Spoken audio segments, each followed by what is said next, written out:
On the night of her younger brother's birthday, everything changes for Claire.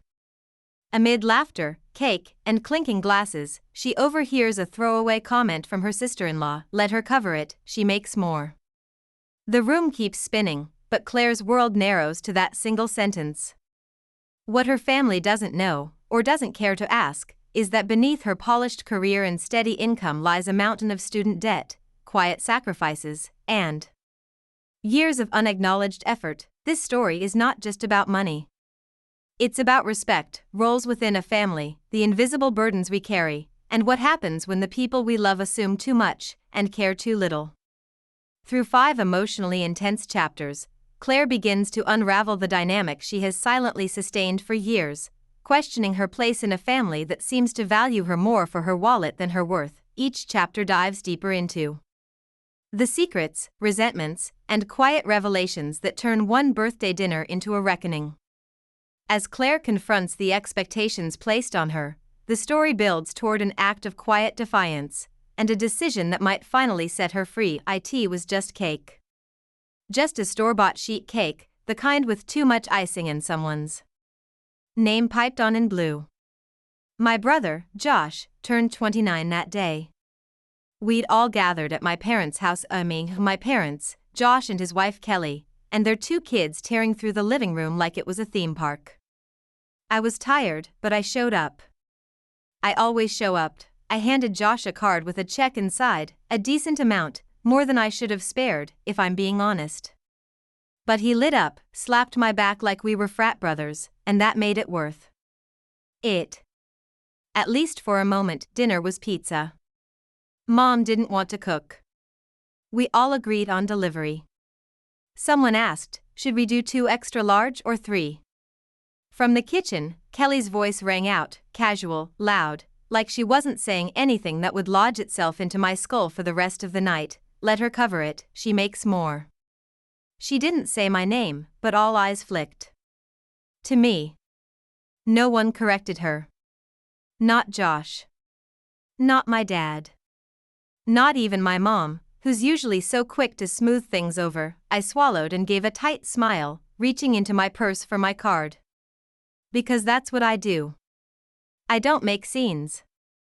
I absorbed, and oh, one knows I've still got almost $36,000 in student loans. That every month I throw away more money on debt than I do on groceries. That I skipped vacations, delayed dental work, and still buy second-hand shoes just to stay afloat. But hey, I make more. Right after dinner, while the others herded the kids toward the backyard, I stayed behind to clear plates. Josh's plate still had crusts. Kelly's soda was half full. I stood there, hands submerged in lukewarm water, trying to figure out when I'd stopped being the big sister and started being the family ATM. They used to ask how school was going. Then it became how work was going. Now it's just assumed I'm fine, because I don't talk about the hard stuff. Because I'm not divorced like Kelly, not struggling with odd jobs like Josh. Because I don't have visible problems. That night, I lay in bed replaying it. Let her cover it, she makes more. No one saw my jaw clench. No one noticed how quiet I got after that. But something shifted in me. Something I didn't quite recognize yet. The next morning, I got a message from Kelly. Hey, can you Venmo for the balloons and party stuff? It came out to like $84. I stared at the screen, and that's when I did something I never do. I left her on read. The message stayed unread on my screen for hours. Not because I didn't see it, but because I did. $84. Not a question, not a would you mind? Just a statement. A quiet transaction expected between family members who decided one of them had become the provider. I didn't respond that day. Or the next. It wasn't the money. It was what it meant. That I'd become invisible in every way that mattered, except for my bank balance. That somewhere along the line, I'd stopped being Claire and started being she makes more. And it wasn't just Kelly.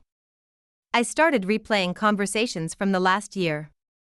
Christmas dinner, when Josh asked if I could spot him for Mom's gift, you always know what she likes, Claire. The baby shower where I bought half the decorations because Kelly was so stressed. Even Dad, who once muttered, "Don't worry, Claire's got it," when we split a check at a family dinner and Josh had forgotten his wallet, I thought I was being generous. Supportive. A good sister. But what if I'd just been convenient? The next weekend, we all met again at my parents' for Sunday lunch. I brought a salad, because it was easy and I didn't want to arrive empty-handed. Kelly was already there, perched at the counter with her usual effortless smugness, and Josh was wrangling the kids. Dad was watching football. Mom was stirring something at the stove. "Hey, Claire," Kelly said, smiling without warmth. "Got the Venmo?" I blinked, pretending I didn't understand. "For the birthday stuff," she said, now with a little edge. "I sent you the total. Last week?" I reached into my purse, pulled out my phone, and opened Venmo. But instead of paying her, I tapped to send her a request. $84. I didn't say a word. Just handed her the phone with the request open. Her smile faltered. What's this?" "For the stuff I brought last month to Emmy's party," I said. I covered snacks, plates, juice boxes. It came out to around that. Just evening. It out. Kelly stared at me, clearly unprepared for a version of me that wasn't agreeable. Josh looked up from across the room, sensing something shift. He didn't say anything. Neither did I. Later that evening, after everyone had left, my mom asked if everything was all right. I shrugged and said I was just tired. That was true, but underneath that fatigue was a quiet rage that had been brewing for years. Because being the one who has it together doesn't mean I don't have needs. Or limits. Or pain. That night, I lay in bed thinking about my student loans. About how I was still making double payments, scraping together every extra dollar to kill the debt that had shadowed my 20s. No one asked me how that felt. They just assumed that if I was functioning, I was fine. Remembered when Josh dropped out of college after a year and no one blamed him. When Kelly was out of work and everyone rallied around her. When I worked 2 jobs in grad school and never missed a family dinner, just so no one would worry I'd trained them. I realized that now. I'd taught them that I'd always show up. Always help, always pay. And like any habit, it became expectation, but something had changed in me. I didn't want to be the dependable one anymore. I wanted to be seen. The next morning, I got a call from Josh. "You good?" he asked, voice casual. "I'm fine," I said. "Why?" "Kelly said you got weird about the birthday thing." I laughed. "Did she?" "She didn't mean anything by it," he added quickly. "It's just, you know. You're doing better than the rest of us." "Am I?" "Silence then, aren't you?" I didn't answer, because I wasn't sure anymore what doing better really meant, and if they thought I was thriving, maybe it was time to show them what I'd actually been carrying all this time. After Josh's call, I didn't speak to either of them for 2 weeks. No texts. No casual updates. I told myself it wasn't a big deal. I was just busy. Work had picked up. I had deadlines. A friend from college was visiting. All of it was true, but none of it was the reason I stayed quiet. I was testing something. I wanted to see what would happen if I stopped being the one who reached out. If I stopped reminding them I existed, nothing happened. No one called. No one asked if I was okay. They just went on. That silence told me more than any confrontation ever could. I started making a list. Not a petty one, at least, that's what I told myself. I opened a blank document and began writing down every time I'd paid for something in the last year. The baby shower. The Christmas gift. The groceries I brought when Mom was sick. The takeout I ordered after Josh's surgery. Little things.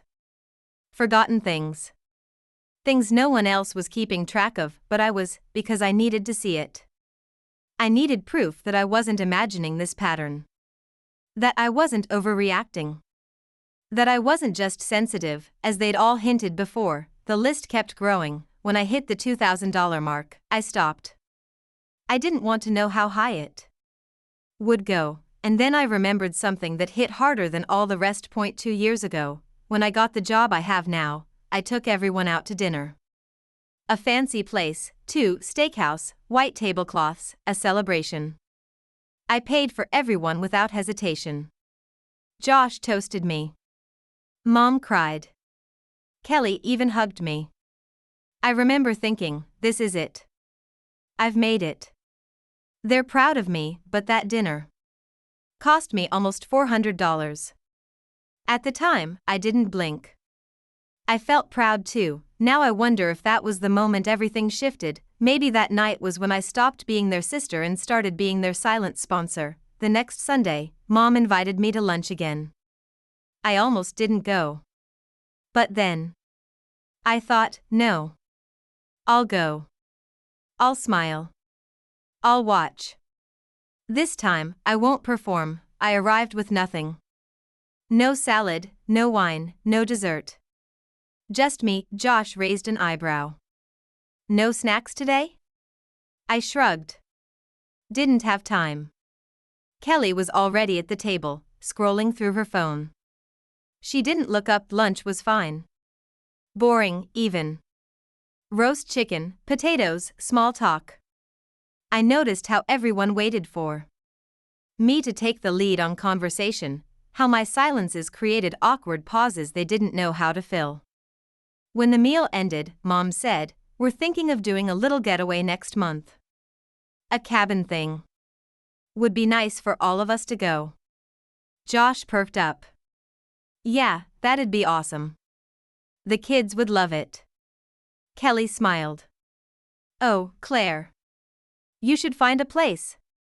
You're good at that stuff. I looked at them. Really looked, and I realized they weren't trying to use me maliciously. This wasn't calculated. This was habit. This was what we'd become. They'd grown comfortable in the space I'd created for them, and maybe I'd grown comfortable there too. There's a kind of power in being needed, even if it drains you. I could feel something tightening in my chest. Not anger, just exhaustion. The kind that doesn't go away with sleep. The kind that comes from being known only for your usefulness. I'm not sure I can swing it, I said softly. Money's tight right now. The table went still. Kelly blinked. Wait, really? I nodded. Still paying off school. You know how it is. Josh laughed, uncertain. But you make, what, 6 figures now? I looked at him. And I've got 6 figures of debt. You do the math.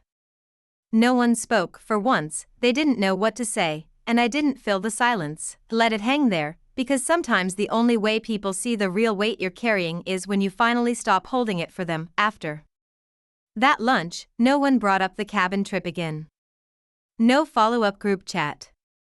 No list of dates or destinations. It just vanished, like the idea was only valid if I was the one to carry it. I should have felt vindicated, but all I felt was hollow. I kept waiting for someone to reach out, to ask how I was really doing. I imagined Mom calling, voice lowered. With concern, asking if I needed help. I pictured Josh texting late one night, admitting he never realized how much pressure I'd been under, but none of that happened. What did happen was this. 2 days later, I got a message from Kelly. Not a question. Not an apology. Hey, do you still have that Costco membership? We were thinking of doing a big run for the kids' school snacks. Let me know.